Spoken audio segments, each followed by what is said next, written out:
출발의 긴장감이 감도는 이 순간 연기가 피어오르는 경주차에 타고 있는 이 남자 F1 7회 챔피언 루이스 해밀턴입니다. 하지만 경기가 종료된 후 그는 차에서 내리지도 못하고 팀과 우울한 대화를 나누고 있다. Did I have magic on? Yeah, but just knock that on. 대체 그에게는 어떤 일이 있었던 것일까? 2021년 6월 6일 아제르바이잔 바쿠 서킷 폴 포지션에는 페라리의 꽃미남 드라이버 샤를 르클레어가 있습니다. 성능이 떨어지는 페라리의 레이스카로 모나코에 이어 백투백 폴 포지션을 차지했습니다. 하지만 추월이 쉬운 바쿠 서킷에서 그가 폴트윈할 것이라고 예상하는 사람은 거의 없습니다.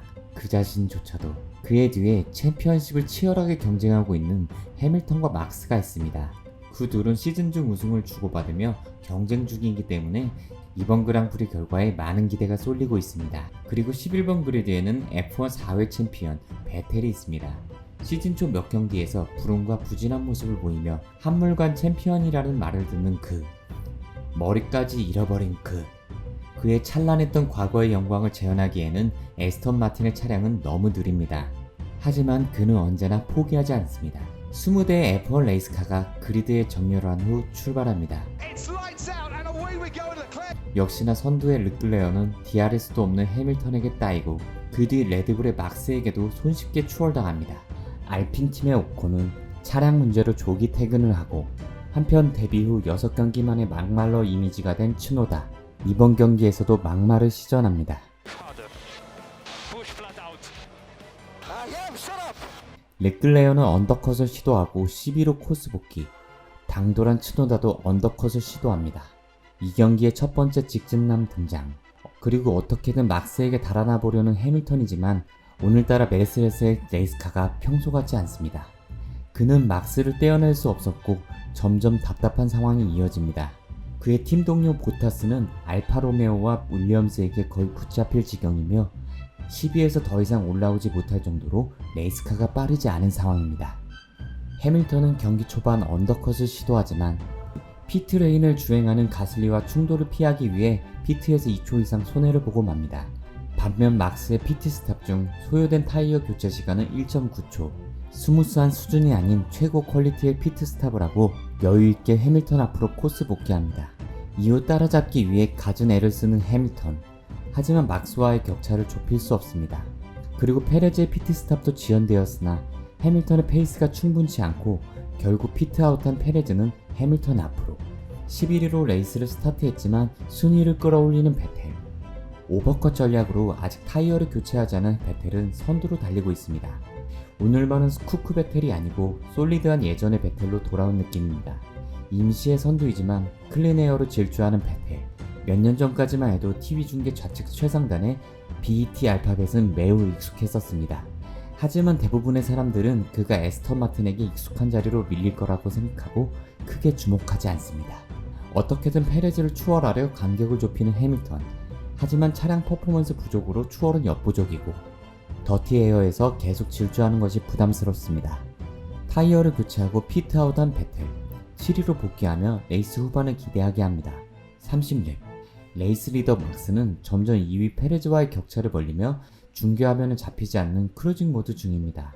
음악을 들으며 달려도 될 것 같습니다. 그러던 중 31렙에서 한 차량이 벽에 크게 충돌합니다.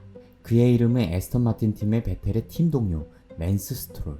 아직 타이어를 교체하지 않고 하드 타이어 존버 모드로 31렙을 달리고 있던 그. 하지만 오늘의 피렐리 타이어는 언제 터질지 모르는 시한폭탄과 같습니다. 카운터를 날려보지만 이 순간 그가 할 수 있는 것은 아무것도 없습니다. 피트로 돌아가 아쉬움을 삭히는 스트롤. 어쨌든 빨강의 벤츠 세이프티카 발동. 36렙. 페라리의 르클레어와 가슬리를 추월하며 4위로 올라가는 미친 퍼포먼스의 베텔. 모나코에 이어 2경기 연속 결정적인 추월을 허용한 가슬리는 에스턴 마틴의 차량으로 말도 안 되는 퍼포먼스라고 소리칩니다. 오늘만큼은 레드불 시절의 베텔입니다. 38렙. 막스는 다시 선두에서 후위와의 격차를 벌리며 이 경기를 쉽게 우승할 각오로 보입니다. 해밀턴이 앞에 두 레드불의 차량을 추월할 가능성은 점점 없어 보입니다. 평소 해밀턴, 보타스와 2대1로 상대해야 했던 막스에게는 뒤에 페레즈란 든든한 팀 동료가 있습니다. 46렙까지 지루한 레이스가 이어지고 경기 막바지로 가고 있습니다. 베르스타펜은 2위 페레즈와 4초 이상의 차이를 벌리며 세레모니를 뭘 할지 생각하고 있을 듯합니다. 하지만 Look at, oh, and it's Max Verstappen. Max Verstappen on the main straight. 갑자기 일어난 막스의 사고. 이 순간 누구라도 F를 외칠 것 같은 상황. 불같은 성격의 막스.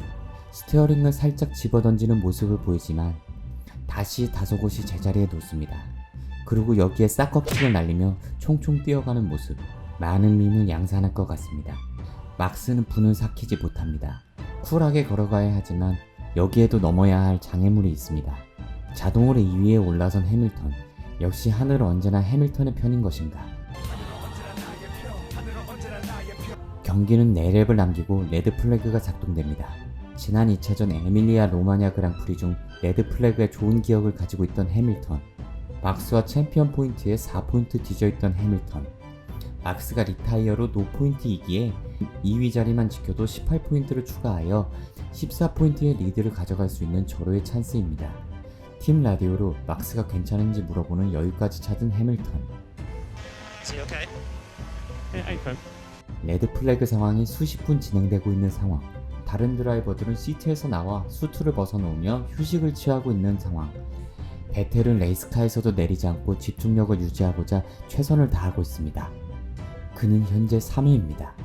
이대로만 경기가 끝나면 정말 오랜만에 포디움 피니시를 할 수 있는 상황. 최대한의 집중력을 모으고 있는 그입니다. 해밀턴 팀 라디오로 우리는 이 경기뿐만 아니고 전체 시즌을 보고 길게 봐야 한다고 하는데 Remember, this is a marathon, not a sprint, so you gotta be measured. How aggressive you go. 남은 2랩에서 무리하게 선두를 노리지 않고 2위를 안전하게 지켜 포인트를 정립할 것 같습니다. 경기는 마지막 2랩을 스탠딩 스타트로 재개됩니다. 하지만 프런트 로우에 있는 해밀턴의 레이스카가 혼자 증기기관차 상태. 뭔가 심상치 않아 보이는데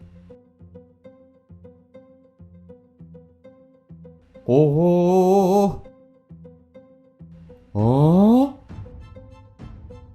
Yes, we can. Yes, we did. 스피디한 정면 주차까지 퍼펙트하게 마무리해 주시는데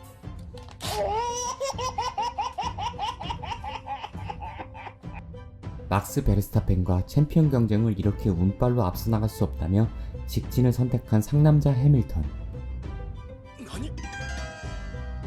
어쨌든 선두는 페레즈, 2위는 베텔, 3위는 가슬리가 포디움을 달성합니다.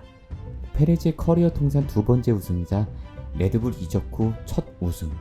이적 후 5경기 정도는 감 잡는 데 필요할 것 같다고 했는데 정말 5경기 만에 세 팀과 레이스카에 감 잡고 우승해버린 페레즈. 이번 시즌 뒷그리드에서 출발해 하나 둘 다른 차량을 추월하는 영화에 최적화된 주행러 페레즈입니다. 그리고 에스턴 마틴의 레이스카로 11위에서 2위에 오르는 기염을 통한 베텔. 페라리에서 마음고생, 그리고 이번 시즌 초반 4경기에서 이어진 불운으로 힘들었던 시기를 보냈을 그. 오늘만큼은 레드불 시절의 표정입니다. 3위에 오른 가슬리도 오늘 셧업을 시전하며 예민한 모습을 보였지만 그만큼 이번 시즌 퀄리파잉 성적만큼 레이스 결과가 좋지 못해 예민할 수밖에 없던 상황. 하지만 이번 경기에서 그는 그의 가치를 증명했습니다. 그리고 리스타트에서 미친 스타트를 보여줬던 알론소. 11월 리스타트에서 2랩 만에 6위로 피니쉬. 로켓 스타터 알론소의 클라스는 죽지 않았습니다. 그리고 마지막으로 우리의 키미 형. 드디어 시즌 첫 포인트. 지금까지 코믹 스릴러 노바쿠 직진이었습니다. 감사합니다.